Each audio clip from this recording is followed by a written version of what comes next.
pandemic got us into a reflective space and made us look inward to see what we can do for the world at large.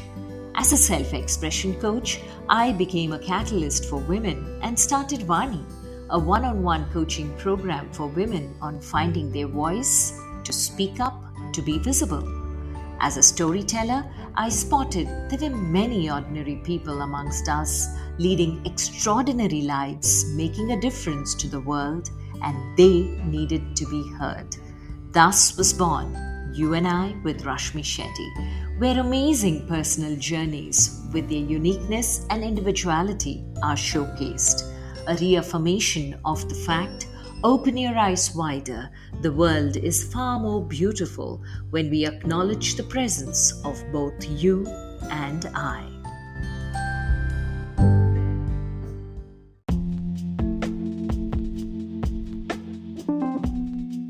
Our guest today is Geeta Ramanujam. Besides being an internationally renowned storyteller, she's an educator, academician, and administrator. The executive director of Kathalaya Trust that she established in 1998 is the culmination of her vision and wisdom. Geeta also founded Kathalaya's International Academy of Storytelling, the only credible and globally recognized academy for storytelling in the world, with affiliations to USA, Scotland, and Sweden. She has completed 187 batches of her certified Beginners and Diploma courses and has trained over 99,495 adults so far. Geeta Ramanujam is an Ashoka Fellow and has widely traveled to 48 countries and 27 states in India to establish storytelling as a tool of learning and also to set up centers. Geeta has also performed and trained people at the Scottish Storytelling Centre, UK, Norway, Germany, Japan, Singapore, Thailand, South Africa, Austria, Greece, Istanbul, Sweden, Poland, USA, Sri Lanka, and Brazil, to name a few. She is also the Indian coordinator for the International Storytelling Network, RIC, besides being the Indian coordinator for the Indian Storytelling Network. Geeta has several awards to her credit, including the recent International Award for the Best Storyteller at the Bocado Storytelling Festival in Brazil and the Governor's Award in Tamil Nadu for the Best Story Narrator. She has won the Bangalore Hero Award twice and was recently honored by Prime Minister Narendra Modi in his Man Ki Baat program. Geeta uses storytelling as an effective educational and cultural tool in training for parents, teachers, NGOs, and corporate sectors, both in India and globally.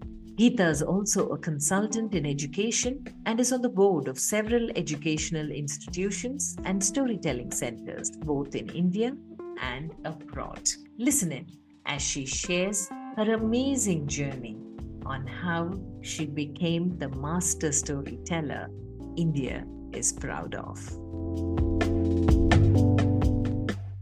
Such a pleasure, honor to have you on You and I with Rashmi Shetty. In Bangalore, Geeta Ramanujam, Kathalaya, storytelling, and the art itself go so much together like hands to a glove. And to have you on this podcast is truly an honor. Welcome to You and I with Rashmi Shetty.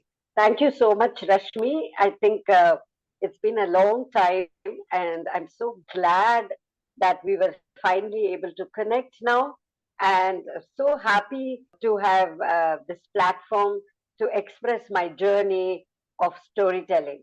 Thank you so much for inviting me to your channel, You and I. Thank you so much, ma'am. Completely an honor. Now, before we get to Geeta Ramanujam, the storyteller who's made the craft an art, I would love to know what little Geeta was like, because you're always somebody I noticed with energy, so full of positivity, spreading cheer, happiness. Was little Geeta also like that? Yes and no. At home, I was a little quiet because I was the oldest in the family.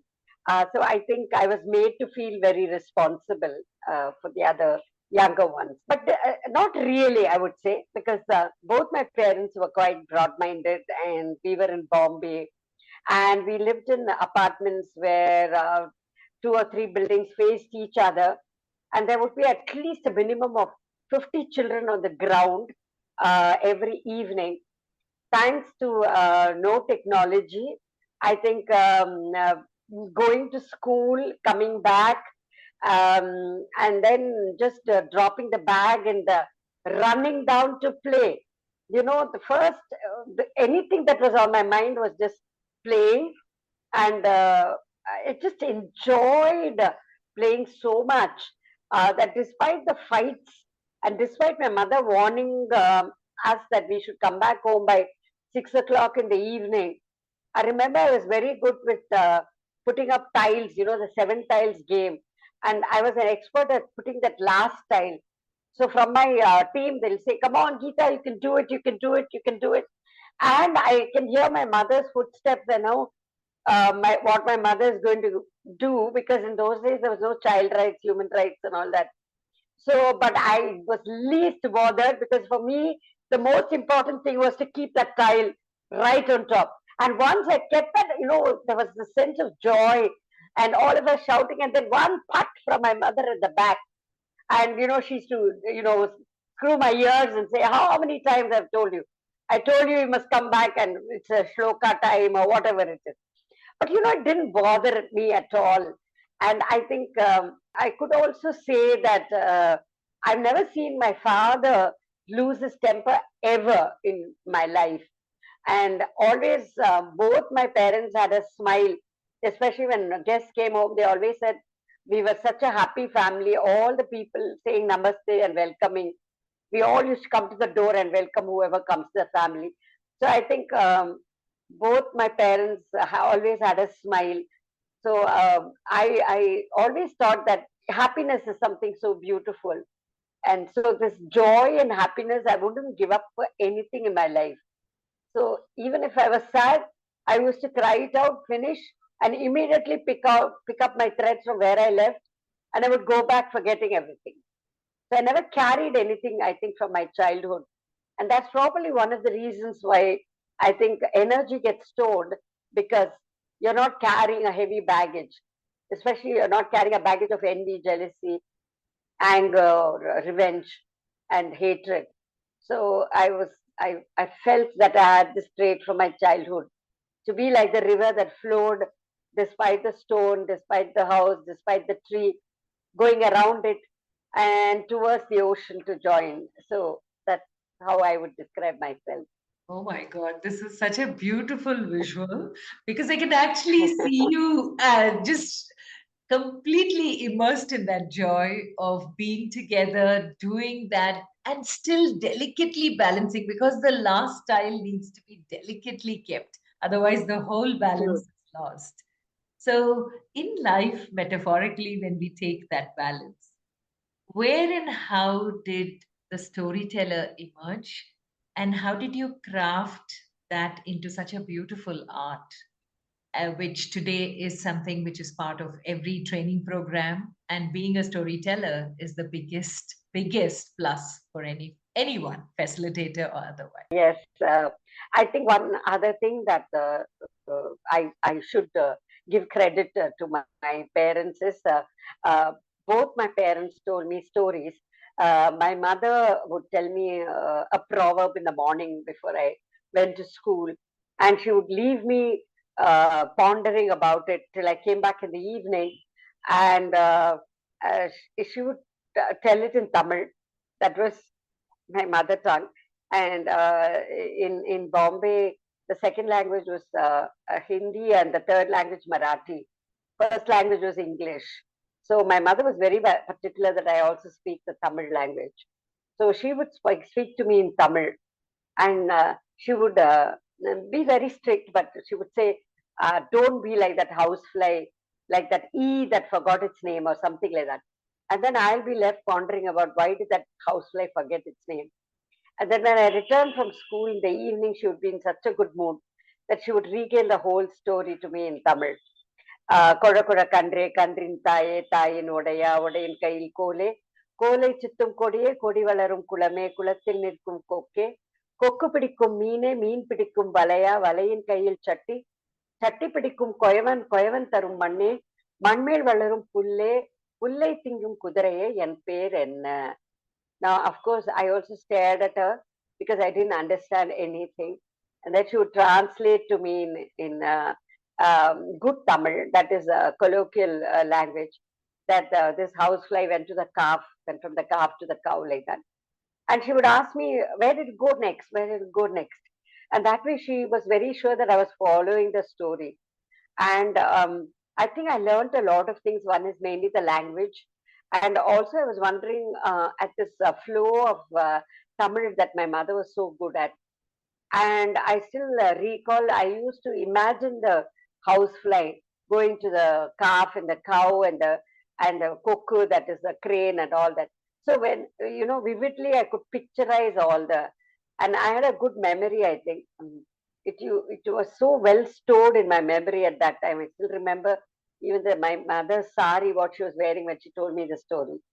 And my father used to tell us stories from in the English language. He was very fond of history and historical figures. So I think most of my history I learned from my father. He told me the story of Julius Caesar, Napoleon, and told us how he would enact a bit and tell us the stories. You too, Brutus, then fall Caesar, and all that. And so they were great storytellers, I think, with whom I grew up. And they used to take me to a lot of movies, a very nice social gathering. Again, I would say, thank God there was no technology. There was just one big radio at home. So we were taken out on weekends and either for a family get together or a friend or a movie or a restaurant. And, I used to come back and emote the characters of the movies. And they also used to take me to discourses because they were very fond of listening to these discourses in temples and in other Azad Maidan and things like that. So I remember I used to come back and imitate Chimyananda saying ego and egocentric desires, like that. So I didn't know what was ego and what was egocentric, but I used to emote them so well. So I think I had that trait from the time I was young. So I became the young entertainer for my family. So anytime they saw a movie, they'd come and say, "Why don't you imitate? Why don't you talk like, say, Asha Parekh or Battamis Kahika and all that?" So, so I think that I developed as a young child. And then, of course, I grew up and a lot of things happened. And I got married and I had a child. And then the first job was in a school. And so my natural flavor was to use stories to make, things interesting. Sometimes I would create a story, especially I remember in Valley School when I joined Valley School and I had 45 minutes bus ride and all the children would reserve seats for me because they wanted to hear a story. And whatever I saw on the way, I used to create the stories and tell them till the bus reached the Valley School. And so I was the English and social science teacher there. So I told them a lot through stories. But unfortunately, everyone cannot appreciate because when you go away from the norm, people don't like it too much. So very conservative teachers who thought that's not the way to teach history, and they all kind of conjured amongst themselves. They probably wanted me out of the school also. But the director was quite a visionary, I would say, and he often saw me using the library because that was one more thing I owe it to my dad and to my mom that they got us so many books. The reading became a part of like brushing our teeth. It was so. I used to go to the library very often, and so they decided to make me the librarian. Well, I didn't react to it. I just responded. I said, "Okay, I will." And then their children were not reading, and so when they used to take books like War and Peace and huge classics and return it in a day. And I know that no genius, even however intelligent you are, you can't finish the book in a day. So I thought, how do I inculcate the reading habit in them? And I thought the best way is to tell a story. And so it was in the Valley School Library one day in 1996 that I started telling them a story. And as I was telling them the story, a very important part, like he walked and walked and walked, and he went into the deep, dark woods. It was a silent night. And he opened the door and tongue, the bell would go. And then they'll say, what happened next? Then I'd say, if you read from first page 38, you'll get the rest of the story from Wuthering Heights or from Mill on the Floors or whatever classic. And they'd all rush for that book. So it was one of those instances when one famous person, Girish Kannan, and I think his cousin, they had come to the library and she was watching and she said, what a lovely way to make children read. And she said, let's have one summer camp. This time we will call it storytelling. And none of us had heard of that word for a long time. We didn't even know it was storytelling. So I think that was the first time it kind of got coined. And we announced the workshop in the city. And I think it was a 1 week workshop, 1 day legends, 1 day epics, like with an activity. The last day I kept for fables actually. And I told them the story of once upon a time there was a lion, and I roared like a lion. The lion was very angry and hungry, like, And then there was this little mouse, and this little mouse came and said, oh, how can I help you? And so I did it with the voice modulations. And then the last, in the end, when the mouse bites the net, and then the lion comes out and holds the mouse. And the mouse said, but you said you won't eat me. And the lion says, no, you're my friend. And can I play hide and seek every day with you? Yeah, sure. So I changed the voice like this. And then finally, of course, they lived happily. Children were very happy and they left. The parents were waiting outside. And one of them was from the media, one parent. So he was, I think, from Times of India, and I didn't know it then. I said bye to the children. And the next day, there was a column in the newspaper saying, EAO sounds coming from a room. If you want to know who this is, it's a storyteller in action. And her name is Geeta Ramanujam. And this is her contact number. And at that time, we had a landline, so 6689856. And there was a lady, this is Destiny. There was a lady who was the principal of about 5 schools in Madurai. She was passing by Bangalore and she was here to buy Montessori materials. And she reads this paper and she feels what a lovely idea. And she calls me on the phone and she says, are you Geeta Ramanujam? Yeah. See, I have 300 teachers in the school. I want you to come and train all of them in the art of storytelling. And I said, oh my God. And so I had to rethink about my career, about my whole thing. I was quite content in the library. It was not that I was not happy. Then I thought there's a new door opening. And so 2 more teachers joined me and they said, we'll be with you. I went to the director and I said, I think I'm going to start a storytelling organization. And we invested whatever salary we had, which was hardly 1,500 to 2,000. We all three pooled in and we said, let's call it Kathalaya, the House of Stories. And that's how in 1996, the whole journey began. And every step of that journey, I've had stories. And at every step of the journey that I took, every step has a story. Every step had a destiny. Every step I thought was a written script. Because if I have climbed 25 years of my steps today, I owe it all to whoever is above, and to nature, and to all those people who have supported me. And I feel that it's a lovely recipe where you put in your effort and your passion, and the world, kind of comes together to make it work for you. And it's been such a wonderful journey. I can't tell you. I've traveled to 48 countries in the world, taking the storytelling on my wings, flying with it wherever I went. 27 states in India, varied people. I don't think anybody has had a luckier life than I have had, where my passion and profession, work together. And I still feel when I tell a story today, that is the first time I'm telling a story. Beautiful. Where passion and profession get together, somewhere you find your purpose as well. And ma'am, the way Yes. you told us your story now is fascinating, how life Thank has you. that way of placing the dots exactly where they need to be and putting you through Yeah. the. When you started storytelling and the workshop, and you decided to start Kathalaya. Yeah. Were there no doubts, no questions as what am I going to do after this workshop? Because it was that workshop that started or triggered it for you, and you left the job that you had, invested everything into starting Kathalaya.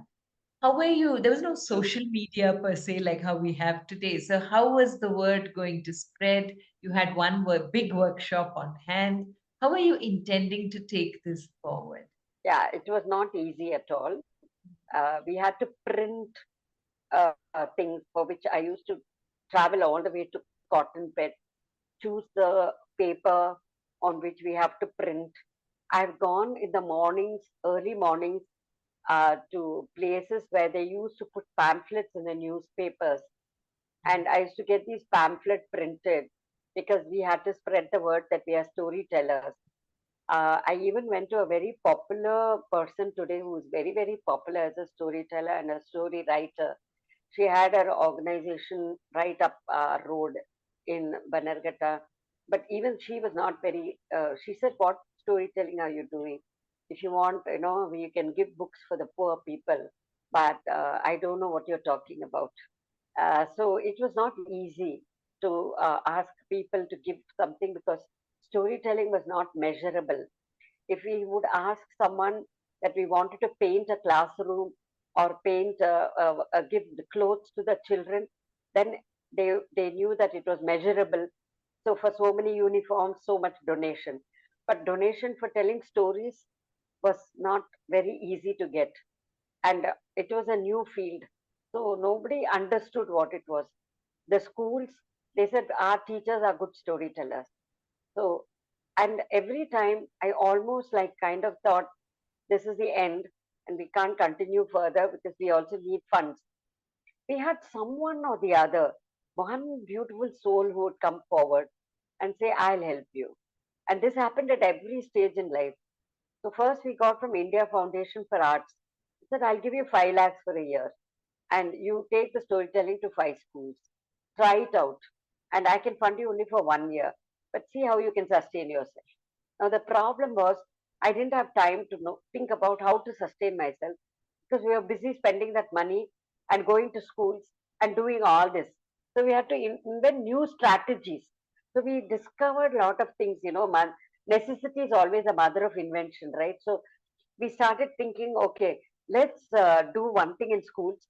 If they don't want to give a regular storytelling period, then we will take them out on stories on wheels. We invented that. That is, we'll take them out for a trip. We'll call it out of classroom experience. We'll teach them. We'll ask them to do a project. For instance, take them to Kokerebellur, talk to them about birds, and actually have them to see and to project and to learn about what are the different types of birds that come there, and so explain what are the migratory birds, how are the wings, what is the wingspan, and make a project and display it for the parents and teachers to see. So these are things, strategies that we had to come up with, for which the people were ready to pay because it was one more trip outside, and like then we used to do also trips for one company called Bosch. At that time, they wanted us to take the people out for cultural tours, especially those who are coming from Germany. Now, the payment was very good. At that time, we needed money and we had made it a trust. So, we used to take them out to Mysore and other places. And there, we used to give them little booklets on what all you find along the way. What is the geological setup of Ramnagaram, or why are the rocks over here? Why is it rocky here? All those things. So it was interesting. Every time we had to learn, we had to new. So right from beginning, we had to think of strategies but not give up. Somehow I never felt I should give this up. I always felt it can be adopted, it can be adapted, but somehow reach the goal of integrating concepts with stories in learning in education. That was the main motto. But spread it all over else because we had to get money for the. And so one more trust that Tata Trust came forward, said we will fund you for training programs. Can you do 27 training programs in Chhattisgarh, Kodaikanal tribals, and reach out to women who are not having this facility and empower them so that in their Anganwadis, their schools, they can take it. So there, thank God I was equipped with many languages. So I used to do it in the local language. And that is one more way that I started traveling. I started doing. So there was no time to wait and to reflect at all. Whether I'm doing the right thing or not, whether you have to customizing it, writing down. And then those days you have to write proposals. There was no social media connect, nothing. So we had to like, if at all we had to have a public event, it was quite a problem. We had to go to the newspapers, of course, and tell them, write a column and give it to the editor and say, can you just announce this for us, like, and so that's when we came up with the idea of a festival actually. And also the idea that came up was at the Academy of Storytelling, because I thought children were always ready to listen to stories, but the children can't pay. The elders have to pay. The elders are not ready to give you money for storytelling. So how do we get money? So I thought if we convince the older people that it's important to teaching them how to fish than rather than giving them a fish. That is when the academy came up in mind. And by the time, one very beautiful hearted soul, I've always had these beautiful souls coming from different places to kind of, I think it was in the air. This man called Bill Drayton, he was in the Ashoka Foundation office in Washington, and he decided to give an Ashoka fellowship. Only one person from one country would be given then. And imagine I was selected from India to so he helped me with a stipend for 3 years to carry the storytelling. Only clause was it should be replicable. Okay, so like this, we got funds, and we were only trying to balance between this bag and that bag. Innovation, adapting storytelling to different situations, filling the bag with money so that it can be rotated for other purposes. So it was quite sleeping at 2 in the morning and getting up at 4 in the morning, just 2 hours of sleep, and then the house, so many things. Thank God my child had grown up by that time.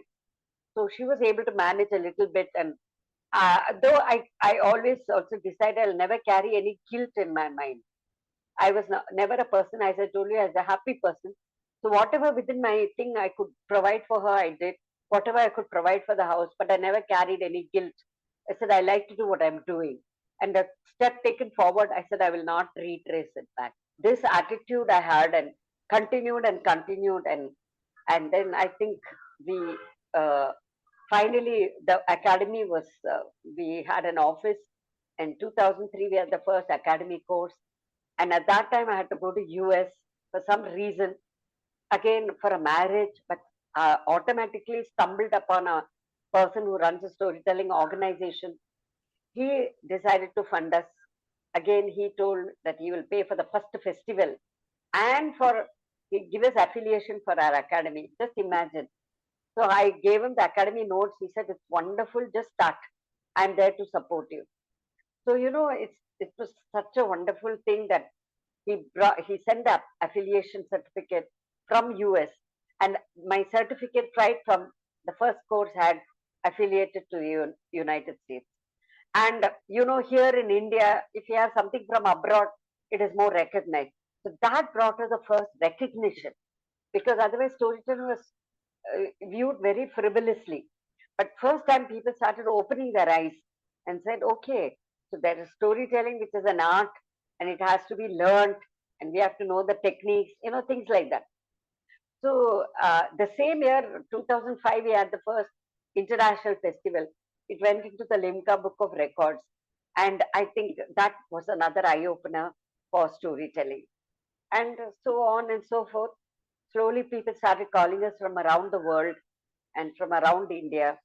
And so there is no place I don't think I've not set foot upon, right from the Himalayas to Kanyakumari in the south in India, and from the west, Gujarat to east, Tripura, where I go every year.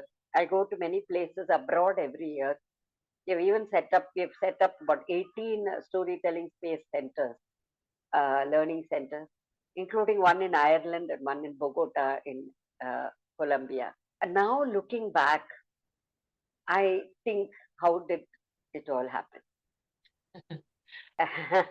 How did it It's all happen? It started with an intent that was so pure and mainly to convert that craft into an art. Now, just taking that step back, ma'am, which you're anyway in now, reflecting on this entire journey, when you look back, do you or can you point exactly that moment where you realized that when you were telling the children the story, you were doing it instinctively? It was not that you got them together, thought of a plan. You were just trying to, your intent was getting them to read. So it was, storytelling was a medium. And then you moved in to train teachers. And again, storytelling was a medium. When did it actually turn into an art? I think when I started doing workshops, and mainly when I set up the academy, I decided to call it an international academy for storytelling because there was no academy in the world. It was all attached to universities like oral communication, like that. But nowhere there is an academy for storytelling, which certifies people in the art of storytelling. After I started, now there are a few, but not at that time when I began. And the person in US, he was so happy that I was beginning because there are festivals all over the world, but there are no academy like which. So when then people started asking me questions, oh, is it an art? And do we have to learn? And what is there for 3 days of seven? First, used to have it as 1 week course. For 1 week, you are teaching us about storytelling. And slowly, as people attended and went back with a transformed feeling, and that there is so much depth because it's not only about storytelling, it's about life, it's about journeys, it is about passion. It's a little bit of psychology. It has folklore. It has tracing our roots. It is about belief and faith, and connecting to the cosmic world. It's about different philosophies of storytelling around the world. So it has everything in this course. So everyone who attended the course, they said, we thought it was only a course on storytelling, but this is a course of a lifetime. And so that, I think, added to that bag, that this is not, story is just the surface, the cream of the cake, but the cake actually contains everything of life, on which the cream is the storytelling. So for whether it's public speaking, whether it is confidence, and clarity, and speaking the truth, speaking with integrity, everything, I used to tell them that story is the base for everything. So I started using it as a base to build these little castles, and that is what I think the people started recognizing. Of course, there are all kinds of people in the world, and people for a long time just loved it. They were mesmerized by it. And then some of them wanted to take their own, they saw meaning in this profession. And they said, we will become storytellers, professional storytellers. So I also opened up diploma courses. And then now I also have the train the trainer. So you see, all these courses help people to see that storytelling can be an art, storytelling can be a viable profession. So I said, you decide, because everything is not free of charge. Every art has to have its value. So today, storytellers can earn much more than even a software engineer if they work at it, and if there is that thing. I'm glad to say I'm earning. Otherwise, I wouldn't be in this profession for too long, because there is a heart, but there's also this. Today, we have to live in this world, and there are no free lunches. So I also thought I'll give it that lift, that this can be also looked at in a business angle. So, so storytelling as a business, as a professional, storytelling for giving, for reaching out. So I had little tributaries made, so that storytelling becomes just a tool and that it could be taken for many other fields. So I think my academy was the starting point when people started opening their eyes. To realize, yes.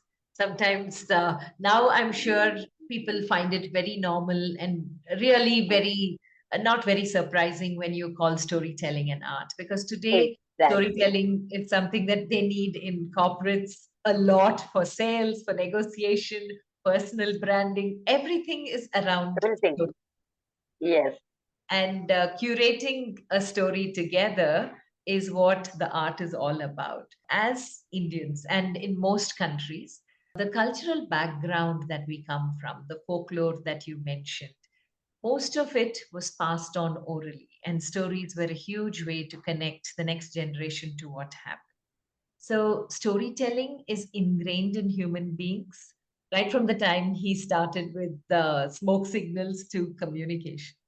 And when a person wants to know whether I can be a good storyteller, what are some of the qualities that you think a good storyteller needs to have? What should he be conscious of? All of us are storytellers, but what is a good storyteller conscious or aware of? I think it's a mixture of things. For some people, you just need to have one little saffron to make that paisam or that kheer, give it that one taste, right?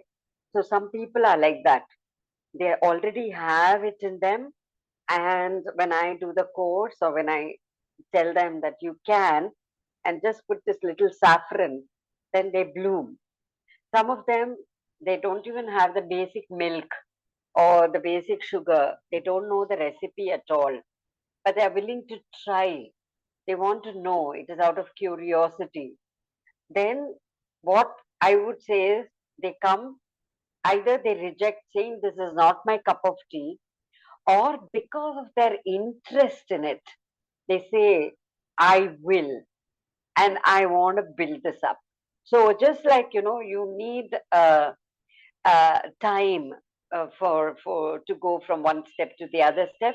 Some people take that time, but they are very sure of reaching because of their passion and interest. So interest, I would say, is one of the most important things, that you are convinced that this is what I want to do. Okay, this is, I want to tell a story, should be the first main thing, because qualities can be taught, the art can be taught. But first of all, you should have the interest, that I want to tell story. If it is, if you start with a business mind, that how much money can I make, then it's not going to work. Because then, and then you also, most of us have the herd mentality, that I want to be spoon fed, that I want to be exactly like that other person, because we all look up at role models. And then I try to do something which is not my cup of tea. Like I can't make sounds, for instance. And then all your life you're struggling to make the sounds, right? So one thing I always tell in my courses is use your strength. If you're good with music, so this storytelling is such a beautiful field, that if you're a good musician, you can integrate it with the story and make that interesting.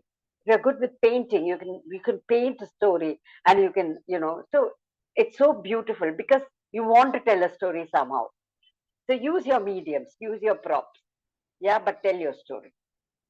Yeah, so for each person, what mainly matters is that you should want to be a storyteller, and you should have a lot of patience, because this is a service oriented field. It is not going to give you immediately, I sell a sari, I get 1,500 on my hand. It's a slow build up. You can't climb Mount Everest in a day. So you'll have to climb it slowly. It's very experiential in nature. So if I'm made for that, then this is a wonderful feat. Yeah. So I think this is the most important ingredient, and mainly the belief that you have. And I think uh, basic, if I have to tell you, is I think when a person doesn't have too much of ego, uh, and too much of like only steeped in their own thoughts and always self-centered, it doesn't work, because this is a very giving field. You want to share, you want to give, and your happiness comes when you give, when you share. Do you have that mentality to share and give? Money will follow, but basically, do I love to see the smile on somebody's face? Do I love to see somebody being healed? Then I think this is a good thing. Yeah. So all this goes to being, for instance, recently I've been doing my talks on storytelling. I've been called as speaker, and one of the conferences that I was speaking, as usual, I spoke with a lot of passion on what is storytelling, a lot of audience, and everything was fine. And one man, I think he was looking for an answer, and he just suddenly stopped, and he thought he found his answer through my story. And the next thing I knew is 3 months down the line, he's been calling the office, and he fixed a meeting with us. He came with his team and he said, I've decided, ma'am, to start schools in Kathalaya's name, because you were so convincing that I'm going to start schools in Hyderabad and I'm going to call it Kathalaya Kids and Kathalaya International Schools. And I said, are you sure? And he said, I am beyond doubt sure. Now, this is the belief I'm telling you about. And I didn't check, I didn't think. I just went along with that flow because he called me to his office in Bandara Hills. And now we've already got the first building. It's all painted, it's done, it's everything. Admissions are open. And he's starting 4 pre-primary schools in Hyderabad. So, so just look at that. If you didn't have that belief, and he said everything should be based on storytelling pedagogy. Now, here is a total stranger who, just because of the interest and belief and passion, takes the step in saying, I will start Kathalaya School with storytelling as a pedagogical tool. What better gift can one get than, feeling that storytelling has to be part of education? For the last 25 years, I've been doing this. And today I got the answer for that. Wow. This podcast is called a human library podcast because each one of us are walking, talking storybooks and just Oh, taking pics and little bit of chapter extracts of each one's life that we can cover. We see how much each one of us is as storymen. So now that you're in that reflective space and that happy space that you found yourself, a couple of steps back for the last 3 years almost now, the world took a completely different turn and look at life because the pandemic made us look at everything we have with gratitude and made us understand how little is enough for all that we are thinking not enough. All of us went into reflective spaces, the perils of losing those lessons. Yes, when life is getting back to normal, maybe, maybe not. But how was right. it different for you, ma'am? What did the pandemic give you, and did it Actually, change anything? I think the first question you asked is, ma'am, did you look at how you will go forward with the workshop? And I told you, I replied saying I didn't have time, Yeah. right? I just went on and on and on. Now the uh, pandemic was like after a long journey of 1,000 miles, driving on that highway, there's one small cow that passes by, and you realize that there's something called a brake, and then you put on the brake, right? And when you put that brake and you look at that cow actually passing, and you sit, and that's the first time you look at the mountains around, and you're sitting in that car, and you say, here I'm sitting, I've been driving this car for the past 25 years, and I haven't even known where the clutch is or where the brake is. And that is exactly what happened to me. Because though it was a beautiful journey, I just realized that I have had no time to reflect, to contemplate, to look at myself. And that was something I relished, because I, surprisingly, I was not afraid. I was not afraid at all. And I only thanked God. I said, it's your way of telling us, listen, stop, think, and reflect. And gave me so much time for the first time to read, to reflect, and to think, what am I doing? You know, besides that, also, when people started demanding, I was totally against technology. And here I could learn a new art and offered my courses online. And I realized that people from Egypt and Australia and USA were able to join the course because I offered it online. So you see, everything has a good, a plus and a minus. So much so that even today, people, though I have opened it again offline, they are requesting me if I can please do it online also. Yeah, so everything that I was afraid of in one sense, afraid of technology, and always saying that it can never be as good as the offline.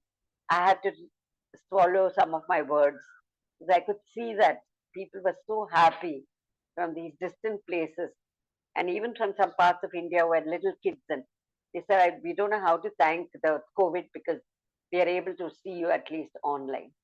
So I think the online also gave a different perspective to looking both at myself and to also look at something which is anityam.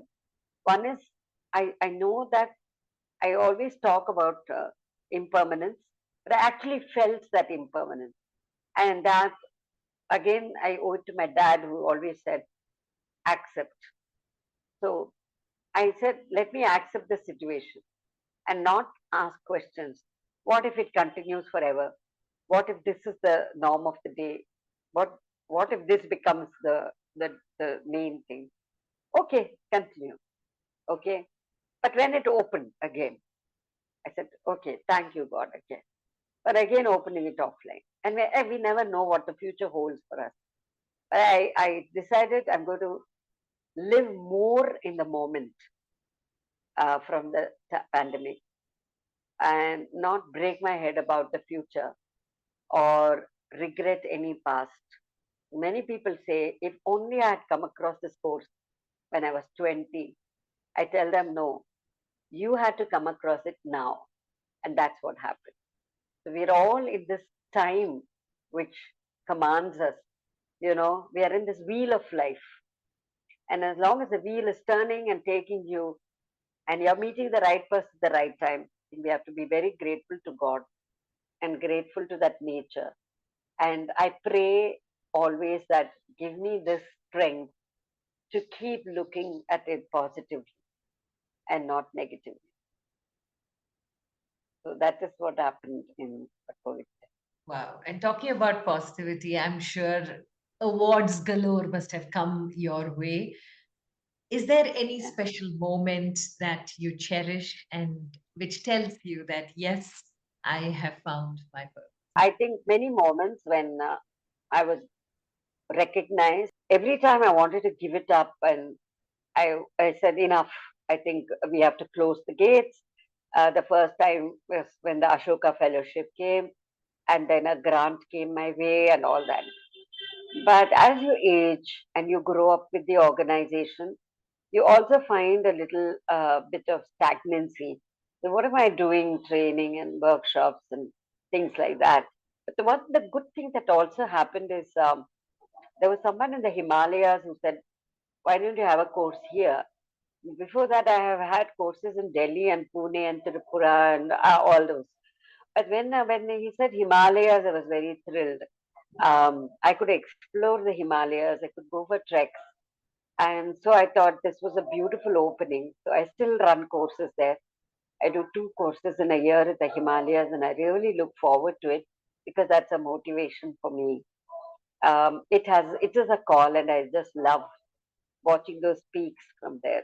And so that one thing that helps boost me in continuing what I'm doing. And when I travel abroad, I wouldn't say it's the best. I know that many storytellers there, they appreciate, they like, and the people clap and everything. But I went to one Bocado storytelling festival, 1,000 audience, and there was a translator actually, and there were about I think 25 to 30 international storytellers. And after all that, when they announced that we're going to give one of the best narrators award to Geeta Ramanujam from India, I was thrilled. because I said, wow, out of all to be recognized as a world storyteller and one of the best world storytellers was a great moment for me. So that was one I always cherish. And the other one which I love is when Modi ji called and I didn't recognize. I thought it was a fake call, and it was from his office, and he said, "Am I speaking to Geeta ji?" He said, and he said, "I'm going to mention you in Man Ki Baat program." And he wanted to just check whether Kathalaya.org is the right website and whether my name is Geeta Ramanujam. And imagine getting a call from a prime minister, whoever it is, to get a call and say, recognize you and mention you in his Man Ki Baat program was like the feather in the cap for me. And I was so thrilled and I was so happy. And even though it was just about 3.5 minutes, he put my picture and he put the organization's name and it gave me a great recognition and gave me a boost to carry on what I'm doing. I think these are moments that I love when, somebody says you're doing great work and motivate you to, carry on what you're doing. Especially when you go down and you say, okay, it's enough. I think I've done enough and uh, what more to do? And that's when something will open up like that. So these moments, I think I cherish a lot. And for people like you who constantly get these moments in life, what have been some three life lessons that you'd like to leave us One mainly is things happen. I'm not saying leave everything to karma and fate. Uh, You put your effort, you do your best, and leave the rest to. No, I'm not saying only God. There are nature. Krishnamurti always says, J. Krishnamurti, a great philosopher, says, when you throw yourselves into the laps of nature, that is your nature, it has an astonishing way of taking care of you. You can never fight nature. Nature is large. The universe is large. In Cosmos, that Carl Sagan says, when you look from the universe, we are a pale blue dot. That's what the earth is. And imagine inside that dot, there is one Geeta Ramanujam sitting somewhere in Bangalore. Where, how much of that dot will you break further? And we are actually inside that dot. Why are we thinking we are the universe? So I'm not saying have a low self-esteem of yourself. I'm saying remember that in this vastness of the world, everything passes. So another thing I would say is, I know it's very easy to say, but I've also had difficulties. I've also broken down and cried. I've also lost hopes in life, but accept everything that comes passes. One a very important lesson is good, bad, COVID, no COVID, it all passes. So we are all in that passing phase, which may look very fearful, but every day what we eat, we excrete. And that's the truth of life. So I can't say yesterday I had meal dosa, so today I don't want to eat. You have to eat something, right? Because every day you have to eat in order to live, to survive. And that is life. So accept whatever comes your way and let it pass by you. Don't get attached to anything because everything is impermanent. That's the truth of life. And we are all in that movement. We're all in that movement. So that is one thing. So nothing is going to last forever. Okay, so today you're interviewing me, I'm answering you. I don't know 50 years from now who's going to listen. But that's how not why we are doing this interview today. We are doing it because this moment we feel it's an important moment in our lives, in our time, right? So I think if we do that, what is expected for that moment and live in it completely at the moment, I think we've done great for ourselves. Okay. And the third, I would say, never carry any guilt of the past. Never ever make anyone feel that you were wrong, you could have, you should have, and if only you had not done that, if only you had done that. because there will always be fingers to point out, whether it's from your family or from your friends, or there are always people ready to clap. But just have your own confidence and say, I am important to myself, I care for myself, and I am capable. Only you can give yourself that boost. Actually, there is no other. We are born alone, we are going to die alone. And the pain you are going to suffer. But imagine we are all alone in our own ways, and we are all together in that aloneness. So I think these would be the most important things that I might want to leave behind. Powerful, simple, profound, all put together. This is Geeta Ramanujam. Such an honor speaking to you because a storyteller has always fascinated the world. They make simple things look beautiful. They make beautiful things completely memorable. And the power of a storyteller is in how you use your words, your body language, and everything nature has blessed you to make you aware of the moment. And coming back to that pale blue dot that we are all part of.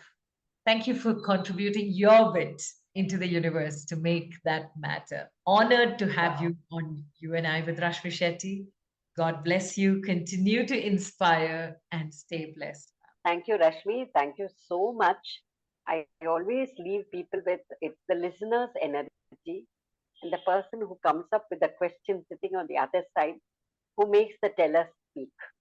So you were also responsible for whatever I spoke today.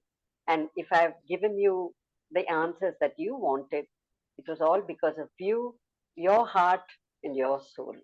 And I'm so glad to be connected with you. Thank you so much. Completely agree, ma'am. I can't believe this conversation had to wait 10 years, but I'm glad it happened. Like you said, it's the moment, and this is the moment that I'm going to cherish for a long, long time. Thank you so very much. Thank you. Thank you so much. Thank you.